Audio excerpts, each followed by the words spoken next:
오늘 하나님 주시는 말씀 같이 한번 보겠습니다. 오늘은 마가복음 11장입니다. 마가복음 11장 12절에서 14절까지, 그 다음에 20절에서 25절 말씀까지 제가 봉독해 드리도록 하겠습니다. 마가복음 11장 12절에서 14절 제가 먼저 읽겠습니다. 이튿날 그들이 베다니에서 나왔을 때에 예수께서 시장하신지라 멀리서 잎사귀 있는 한 무화과 나무를 보시고 혹 그 나무에 무엇이 있을까 하여 가셨더니 가서 보신즉 잎사귀 외에 아무것도 없더라. 이는 무화과 나무의 때가 아님이라.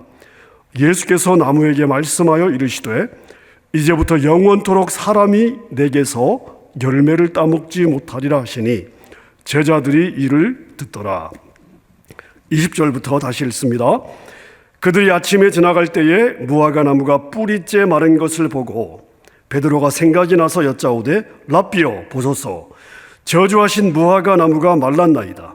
예수께서 그들에게 대답하여 이르시되 하나님을 믿으라. 내가 진실로 너희에게 이르노니 누구든지 이 산더러 들리어 바다에 던져지라 하며 그 말하는 것이 이루어질 줄 믿고 마음에 의심하지 아니하면 그대로 되리라. 그러므로 내가 너희에게 말하노니 무엇이든지 기도하고 구하는 것은 받은 줄로 믿으라. 그리하면 너희에게 그대로 되리라. 서서 기도할 때에 아무에게나 혐의가 있거든 용서하라. 그리하여야 하늘에 계신 너희 아버지께서도 너희 허물을 사하여 주시리라 하시니라. 아멘. 사역반을 저희가 시작을 했습니다. 사역반을 하면서 책들을 여러 권을 읽게 되는데 첫 번째 지금 우리 사역반 훈련생들이 읽고 있는 책이 존 비비어 목사님 쓰신 구원이라고 하는 책입니다. 이 책은 말 그대로 우리의 구원에 대해서 이야기를 하고 있습니다. 자, 그런데 이분이 이야기하고 있는 구원은요, 장로교 교인으로 평생 교육받은 저희들의 입장에서는 상당히 도전이 되는 그러한 말씀들이 많습니다. 자, 예를 들어서 우리가 흔히 구원받는 일에 있어서 어디에 초점을 두냐 하면 입술의 고백에 초점을 두게 됩니다. 그리고 그 근거로 사용되는 구절이 뭡니까? 로마서 10장 9절 10절 아닙니까? 제가 한번 읽어볼까요? 내가 만일 내 입으로 예수를 주로 시인하며 또 하나님께서 그를 죽은 자 가운데서 살리신 것을 내 마음에 믿으면 구원을 받으리라. 사람이 마음으로 믿어 의에 이르고, 중요합니다, 입으로 시인하여 어떻게 돼요? 구원에 이르느니라. 자, 우리는 이 말씀을 근거로요, 예수님 믿으십니까? 아멘 하고 대답하면 그 대답이 구원의 보증수표처럼 생각하고 그렇게 살아갈 때가 많습니다. 그냥 내가 한번 아멘 했기 때문에 믿습니까? 아멘 이렇게 내가 한번 대답했기 때문에 그냥 나는 구원 받았어 이렇게 안심하고 그냥 살아갑니다. 나는 구원 받았으니까, 나는 고백했으니까, 하나님은 한번 구원하신 자녀는 절대 포기 안 하시니까. 자, 그래서 말씀을 따라 살지도 않으면서 안심하고 살아가는 그러한 경향들이 우리 안에 있습니다. 자, 그런데요, 로마서의 이 구절을 제외하고 예수님이 말씀하신, 예수님의 말씀을 기록하고 있는 사복음서를 우리가 살펴보면 입술의 고백만으로 구원을 얻는가? 과연 우리가 입술의 고백만으로 구원을 받을 수 있는가? 그렇게 말하는 구절은 단 한 구절도 없습니다. 고백의 행위 자체에 무게를 주는 구절을 찾기가 어렵습니다. 특별히 예수님께서 제자들에게 주셨던 이 산상수훈의 말씀을 보면 다 무엇을 강조하고 있는가 하면요, 행위와 열매를 강조하고 있습니다. 자, 이것이 성도들을 섬기는 목회자인 저에게 왜 중요한가 하면요, 만약 제가 섬기는 여러분들이 구원받는 줄로 알고 착각하도록 가르쳤다가, 만약 여러분 중에 제가 가르친 것 때문에 그렇게 알고 그렇게 믿고 살았는데 천국에 못 왔어요. 그럼 제가 하나님 앞에서 그 책임을 져야 되는 문제가 아니겠습니까? 저에게는 이 이슈는 상당히 중요한 이슈이고 제가 고민을 많이 하는 그러한 이슈입니다. 오늘 그러한 저희 고민을 가지고 오늘 본문의 말씀을 묵상해 보았습니다. 자, 오늘 본문은요, 예수님 돌아가시기 전 십자가에 죽임 당하시기 한 주간 전에 일어났던 일을 기록하고 있습니다. 자, 예수님께서 마지막 한 주간 예루살렘에서 사역을 하셨는데, 낮에는 예루살렘에서 사역을 하시고 밤에는 1시간 떨어진 베다니로 오셔서 거기서 주무셨습니다. 자, 어느 날 예루살렘 왕복하시던 어느 날 길에 가시다가 마침 배가 고프셨는데요, 옆에 무화과 나무가 있었습니다. 근데 무화과 열매를 기대하고 먹으러 갔는데 열매가 없습니다. 그랬더니 평소 예수님답지 않게 그 나무를 향해서 저주를 하셨습니다. 이제부터 영원토록 사람이 너에게서 열매를 먹지 못하리라. 그런 저주를 하신 거예요. 그리고 며칠 후에 그곳을 지나다가 보니까 그 나무, 무화과 나무가 뿌리째 말라 있습니다.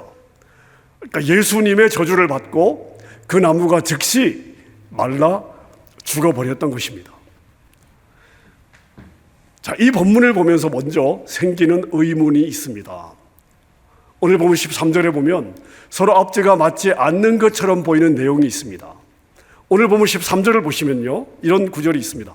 멀리서 잎사귀 있는 한 무화과 나무를 보시고 혹 그 나무에 무엇이 있을까 하여 가셨더니, 열매를 기대했던 거죠. 가서 보신즉 잎사귀 외에 아무것도 없더라. 잎사귀가 있는 무화과 나무를 보시고 무엇을 기대하셨냐 하면 열매를 기대하셨어요. 근데 가서 보니까 열매가 없더라는 것입니다. 자, 여기까지는 문제가 없습니다. 자, 그런데 마가가 바로 이어서 어떤 이야기를 하고 있냐면, 이는 무화과의 때가 아닙니다 하고 친절하게 설명을 해주고 있습니다. 자, 그렇다면 아직 무화과의 때가 아니에요. 자, 때가 아닌 나무에게 가서 열매를 기대했다. 그럼 그 기대 자체가 문제가 있다고 봐야 되지 않겠습니까? 자, 그런데 잘못 기대하고 갔다가 열매가 없어요. 그럼 예수님은 그냥 나무를 저주해서 나무가 그냥 말라 죽게 한 게 되는 게 아니겠습니까? 자, 우리가 이 부분을 어떻게 해석해야 되는가? 자, 우리가 무화과 나무를 먼저 이해할 필요가 있습니다. 이스라엘에서 무화과 나무가 열매를 맺는 시기는 보통은요 6월과 7월입니다. 자, 그런데 나무에 따라서 조금 더 일찍 3월이나 4월에 열매를 맺는 나무도 있고, 조금 더 늦게 9월이나 10월에 열매를 맺는 무화과 나무도 있습니다. 자, 그러니까 대부분의 무화과 나무는 6월, 7월에 열매를 맺지만 조금 더 일찍 열매를 맺는 나무도 있고 조금 더 늦게 열매를 맺는 나무도 있다는 것이죠. 자, 그럼 이 나무가 언제 열매를 맺을 것이냐, 이것을 우리가 어떻게 알 수 있어요? 그 나무의 잎을 보면 알 수 있습니다. 보통 무화과 나무는 다른 나무와 달리 열매가 맺힐 때가 되면 잎이 아주 무성해진다고 그래요. 근데 예수님이 이 무화과 나무에 무엇을 보시고 가셨어요? 이 무화과 나무에 잎이 무성하게 달려 있는 거예요. 그래서 이 잎을 보고 가셨습니다. 왜요? 무화과 나무의 잎이 무성하다는 것은 열매가 있다는 의미이기 때문에 그렇습니다. 자, 그런데 잎이 무성한데 열매가 없어요. 그래서 예수님께서 실망하셨던 것입니다. 실제 그 당시 농부들은 잎은 무성한데 열매가 없다. 그러면 이 나무가 정상은 아니다, 이렇게 받아들이고 그 나무를 즉시 도끼로 찍어서 불에 태웠다고 합니다. 어찌되었든지 간에 아무리 열매가 없더라도 어떻게 그렇게 잔인하게 저주를 할 수 있는가? 자, 그 이유는 이 무화과 나무를 통해서 제자들에게 주고 싶은 메시지, 제자들에게 주고 싶은 교훈이 있었기 때문입니다. 자, 오늘 저희 본문이 12절부터 14절이에요. 그 다음에 띄어서 20절부터 25절까지 읽었습니다. 그러니까 16절부터 19절까지 저희가 읽지 않았어요. 근데 이 16절부터 19절 무화과 나무 사건 이 가운데 또 다른 한 사건이 기록이 되어 있습니다. 자, 예수님께서 예루살렘에 가셨는데 성전에 매매하는 자들 아시죠? 돈 바꾸는 자들, 그 다음에 비둘기 파는 자들, 이런 그 장사꾼들을 보게 된 것입니다. 그리고 그냥 다 엎어버리지 않습니까? 그리고 예수님께서 뭐라고 말씀을 하십니까? 성전은 만민이 기도하는 집이다. 성전은 만민이 기도하는 집이다. 이렇게 말씀을 하십니다. 자, 그래서 이 무화과 나무를 저주하신 사건과 성전을 정결케 하신 이 사건을 연결해야 예수님이 주고자 하시는 메시지, 그 교훈을 우리가 깨달을 수가 있습니다. 한마디로 예수님은 어떤 교훈을 주고자 했던 것입니까? 이 두 사건을 연결하면 한마디로 외식하는 하나님의 백성들, 잎은 무성하지만 열매를 찾기 어려운 그 당시 하나님의 백성들을 예수님이 경고하고 있는 것입니다. 성전에서 매일 제사는 드리지만 겉만 번지르르 하고 너희 삶에 열매가 없구나. 잎이 무성하다면 당연히 열매가 있어야 할 터인데 너에게 잎은 무성하지만 열매가 없구나. 열매 없는 나무, 무화과 나무를 찍어버리듯이 너희도 너희 삶에 잎만 무성하고 열매가 없다면 이렇게 저주의 대상이 될 것이다. 다시 말씀드리면 하나님의 백성이라도 삶에 열매가 없다면 저주의 대상이 될 수 있다는 것을 예수님께서 경고하고 있는 것입니다. 여러분, 다시 한번 제가 강조합니다. 잎이 중요한 것이 아니에요. 얼마나 잎이 무성한가, 이게 중요한 것이 아닙니다. 무엇이 중요해요? 열매가 있어야 합니다. 겉이 중요한 것이 아니에요. 뭐가 꽉 차야 돼요? 속이 꽉 차야 되는 거예요. 자, 그렇다면 예수님이 기대하시는 열매는 무엇일까요? 자, 그 다음에 이어지는 예수님과 베드로의 대화를 통해서 우리가 알 수 있습니다. 자, 예수님이 무화과 나무를 저주하셨어요. 근데 그 다음날 똑같은 길을 가다가 그 무화과 나무가 뿌리째 말라 있는 것을 베드로가 보았습니다. 그리고 예수님께 이야기를 하죠. 예수님, 무화과 나무가 말란데요? 자, 예수님 말씀처럼 이 무화과 나무가 죽었다고 지금 예수님께 이야기를 하고 있는 것입니다. 자, 그런데 예수님께서 이 베드로의 이야기를 듣고 뭐라고 말씀을 하시는가 하면요, 하나님을 믿어라. 누구든지 이 산도로 들리어 바다에 빠지우라 하며 그 말대로 이루어질 것을 믿고 의심치 않으면 그대로 되리라. 그리고서 이어서 뭐라고 말씀하시냐면 무엇이든 기도하고 구하는 것은 받은 줄로 믿어라. 그리하면 너희에게 그대로 될 것이다. 이렇게 말씀을 하십니다. 자, 문맥의 흐름을 볼 때는요, 지금 이 열매 때문에 무화과 나무를 저주했잖아요. 그러면 무화과 나무가 저주한 대로 죽었습니다 라고 이야기를 했다면 예수님은 열매에 대해서 말씀을 하셔야 될 것 같습니다. 자, 그런데 갑자기 이 중간에 성전 청결 사건을 통해서 성전은 만민이 기도하는 집이어야 한다고 말씀을 하시고 나서 바로 이어서 죽은 무화과 나무를 보시면서 예수님이 무엇을 이야기하고 있습니까? 기도에 대해서 말씀하고 있습니다. 기도의 능력에 대해서 이야기하고 있습니다. 기도의 응답에 대해서 말씀하고 있습니다. 여러분, 이것이 처음에 잘 연결되지 않아요. 열매 없는 하나님의 백성을 책망하다가 왜 갑자기 기도의 능력과 기도했을 때 응답이 확실하다는 말씀을 왜 이렇게 연결이 되고 있을까? 자, 이 본문을 계속 묵상하면서 우린 이런 결론을 내릴 수가 있습니다. 예수님께서 보시는 것은 무엇이냐면요, 무성한 잎이 아니에요. 예수님은 성도들의 삶에서 무엇을 보시는가 하면 열매를 보십니다. 과연 삶에 열매가 있느냐? 신앙의 모양이 아니라 그 신앙의 실속이 있느냐, 열매가 있느냐, 우리 주님은 그것을 보시는데요, 예수님이 성도들에게 기대하는 그 열매가 무엇이냐 하면 바로 기도 응답의 열매라는 것입니다. 기도 응답의 열매가 없는 성도는 열매는 없고 잎만 무성한 무화과 나무와 같다고 보신다는 것입니다. 예수님의 이 대답을 보면 우리는 이것을 이렇게 이해할 수가 있습니다.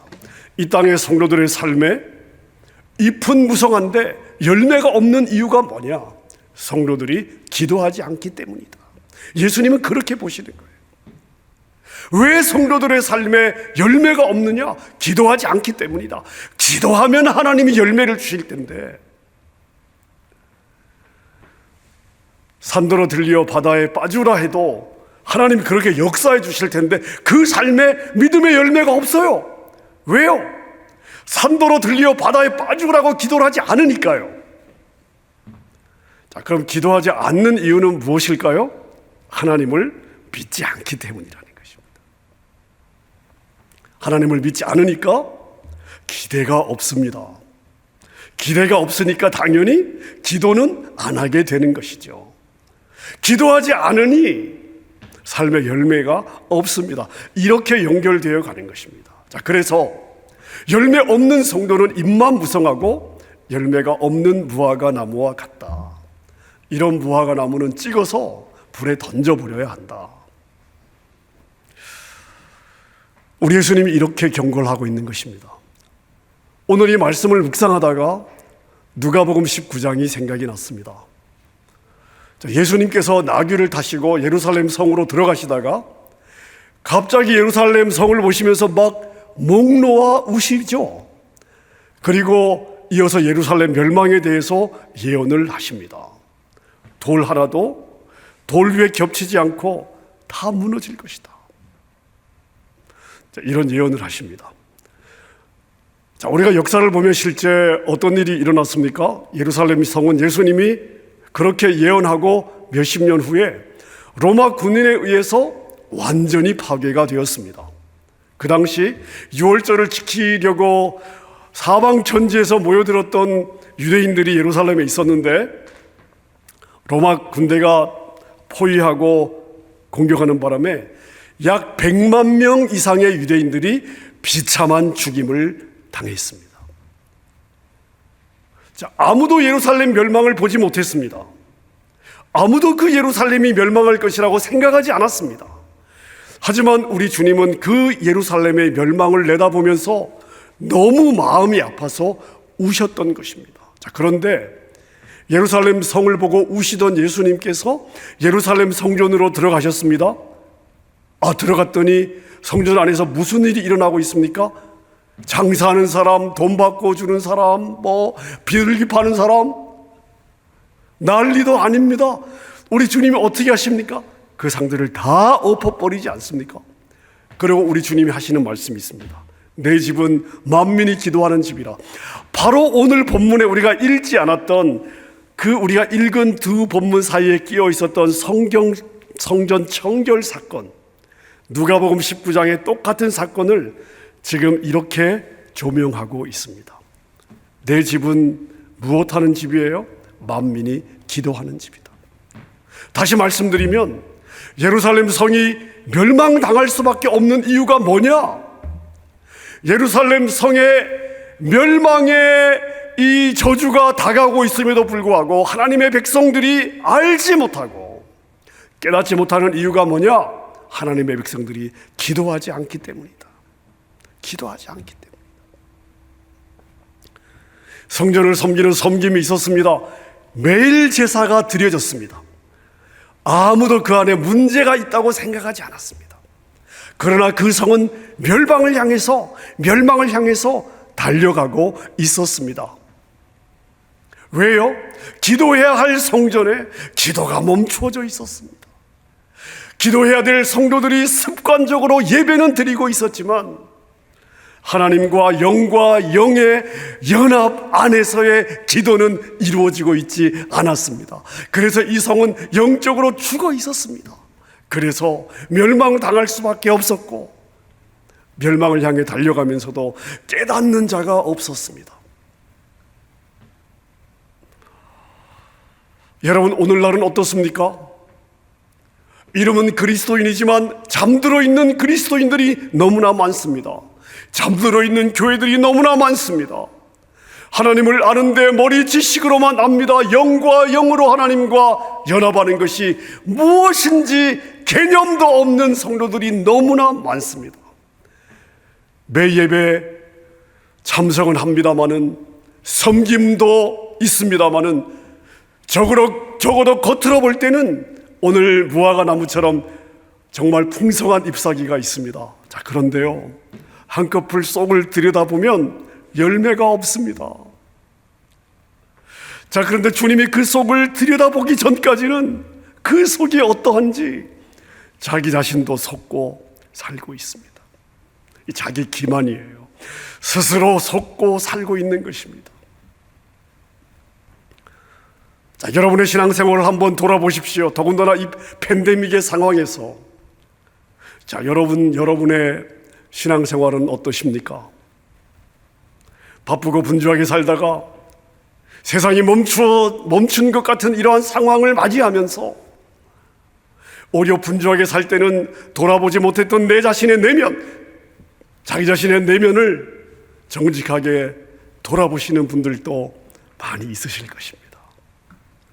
자, 그러나 온라인 예배 아무도 보지 않습니다. 적당히 화면을 보다 말다, 듣다 말다 대충 때우고 예배드렸다는 위안을 가지고, 그러나 삶은 하나님과 아무 상관없이 살고 있지는 않습니까?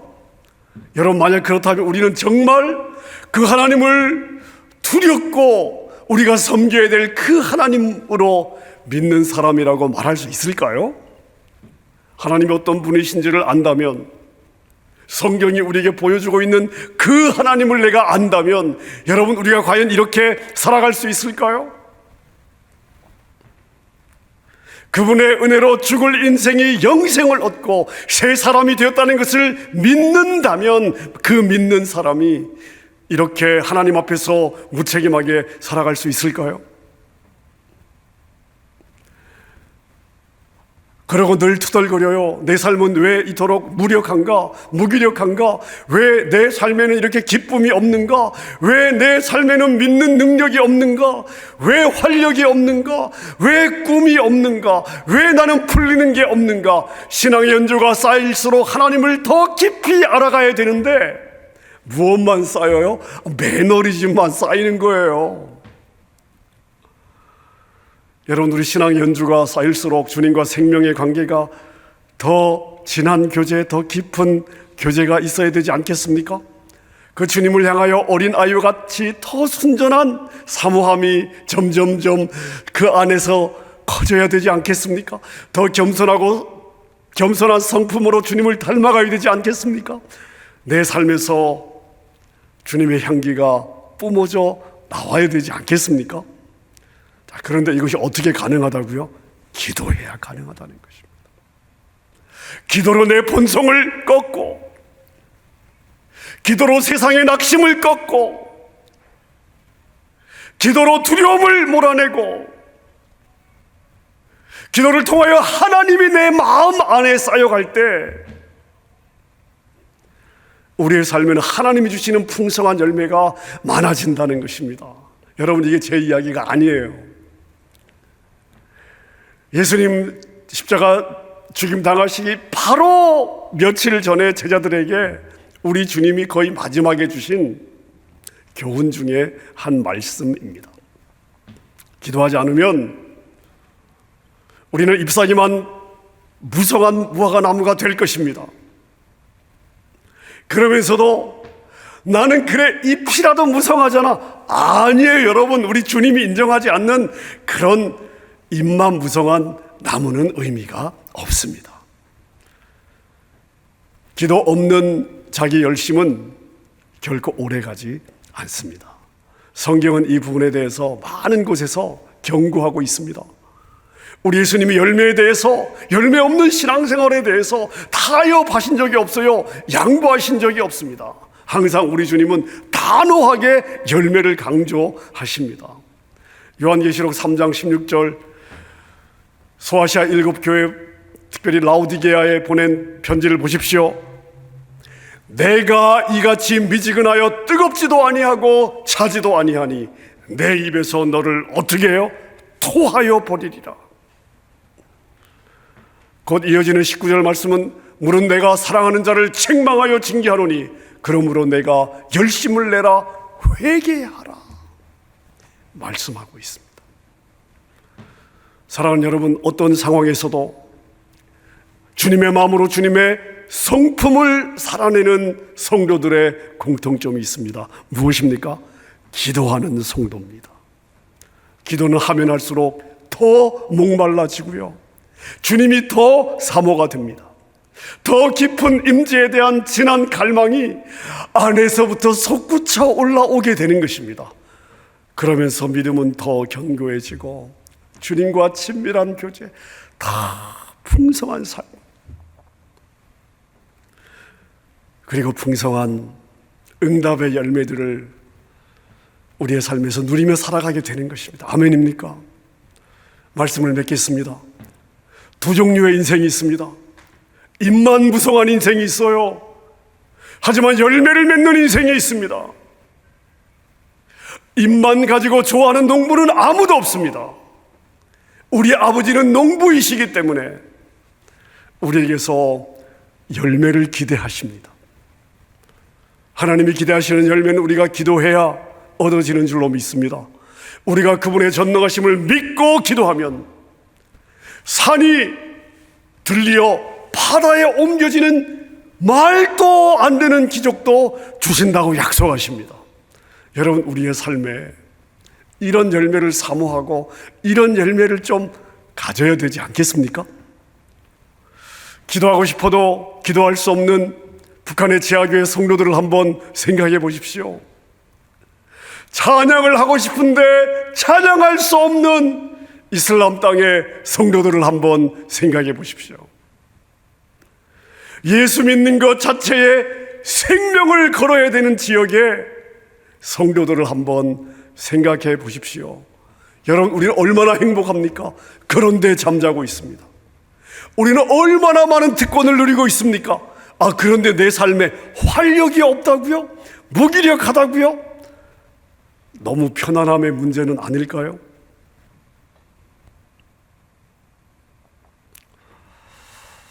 코로나 바이러스로 대면 예배를 닫은 지가 어느덧 7개월이 지나가고 있습니다. 한 번도 경험하지 못했던 지난 7개월이었습니다. 요즘 뉴스를 보면 확진자는 예년에 비해서 많이 줄어들고 있습니다. 그래서 저에게 대면 예배 언제 할 거냐고 묻는 성도들이 점점 많아지고 있습니다. 제가 볼 때 아직은 안심할 수 있는 시기는 아닌 것 같습니다. 그래서 대면 예배는 좀 더 상황을 지켜보아야 할 것 같습니다. 하지만 대면 예배 전이라도 기도가 절실하게 필요하신 분들이 아침 시간에 오셔서 기도할 수 있도록 아침 기도 시간은 이제 곧 오픈을 해야 되지 않겠는가 생각하고 있습니다. 제가 상황을 보면서 방향을 말씀드리도록 하겠습니다. 여러분, 우리에게 참 감사한 게 있습니다. 하나님은 영이시기 때문에 성령과 진리 안에서 어디서든 무릎을 꿇을 수가 있습니다. 상황은 답답하지만 낙심하지 말고 여러분의 삶의 바로 그 처소에서 좀 더 기도의 시간을 늘려 가십시다. 내가 무릎을 꿇는다는 것은 내가 하나님을 나의 왕으로 인정하는 고백의 증거입니다. 내가 무릎을 꿇을 때 전능하신 하나님은 나를 위하여 일하십니다. 자, 이때 하나님이 일하시고 만드시는 역사는 기도한 중보자의 열매로 계산해 주십니다. 아멘입니까? 2020년 이 가을 이제 석 달밖에 남지 않았습니다. 여러분, 우리의 무릎은 연약합니다. 그러나 우리의 연약한 무릎을 통해 하나님은 일하시겠다고 약속해 주셨습니다. 나의 연약한 무릎, 보잘것없는 이 무릎을 통해 일하시는 바로 그 하나님으로 인하여 여러분의 삶에, 여러분의 기도가 향하는 바로 그곳에 하늘과 땅의 풍성한 추수의 열매를 거두는 여러분의 삶이 되실 수 있기를 주님의 이름으로 축원합니다.